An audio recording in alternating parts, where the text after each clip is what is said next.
היי חברים, אני יכול להיות איתכם כנה לרגע? למה כל יוצרי התוכן הקטנים נראים כאילו הם כלום?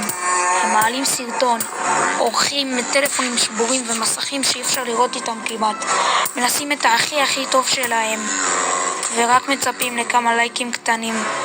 הקהל קטן, הצפיות נמוכות, הם עדיין מצפים יום אחרי יום, ממשיכים לערוך, ממשיכים לעלות ועדיין לא מוערכים מספיק. הם לא מוותרים, למרות שאתם כן בסוף ויתרתם. אז למה להם לא מגיע את הצ'אנס הזה? להיות גדולים, כמו כל היוטיוברים האחרים. אז אם אתם רואים מישהו שהוא יוצר תוכן קטן, בבקשה, תפרגנו לו בלייק, תגידו לו תגובה, תמשיך ככה, תפרגנו לו, תגידו לו, אתה יכול, כי מי שאמרתם לו את זה אתמול יכול להיות מיסטר ביסט של מחר.